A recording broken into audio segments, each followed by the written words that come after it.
রাবি, আপনাকে দেখতে পাচ্ছি, একটু আমাদের সড়ক পথের খবরাখবর জানাবেন। সকাল থেকে বাস টার্মিনাল ঘুরে দেখেছেন, পর্যাপ্ত বাস আছে কিনা এই যাত্রার জন্য, এবং সেই সঙ্গে যাত্রীরা কি বলছেন, সব মিলিয়ে খবরটা জানতে চাই।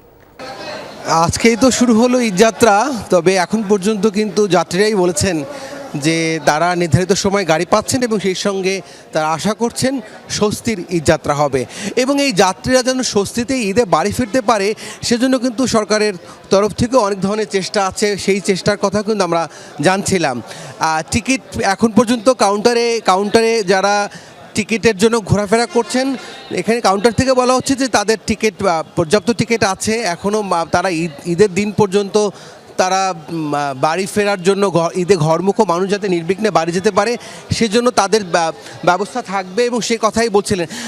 এখনও টিকিটের চাপ কেমন, যাত্রী চাপ কেমন আছে? তুলনামূলক যাত্রীর চাপ নাই। যাত্রী এখনও যদি ঈদের আগে মুহূর্তে এখনও যদি ডেকে নিয়ে যদি টিকিট বিক্রি করা লাগে তাহলে আর ঈদের ইমেজ থাকলে কোথায়? কাউন্টার তো ফাঁকা লাগছে।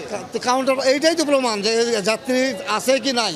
আমি বলছি যাত্রীর চাপ আছে, আর আপনি এসে নিজে প্রত্যক্ষ দেখছেন যাত্রীর চাপ নাই। ধন্যবাদ। শুনছিলেন যে আসলে যারা টিকিট বিক্রির সঙ্গে যারা আছেন তাদের বক্তব্য। এখানে যাত্রী পাওয়া যাচ্ছে দু একজনকে, তাদের নিয়ে কিন্তু এক ধরনের টানা হেঁচড়া দেখতে পাচ্ছিলাম। আপনি যাবেন কোথায়? ঝিনাইদহ কালীগঞ্জ। গাড়ি কি আছে? এইমাত্র এখন আসছি, এখন কয়েকটা কাউন্টারে গেলে আমি বুঝতে পারবো সিট আছে কিনা। গাড়ি আছে না?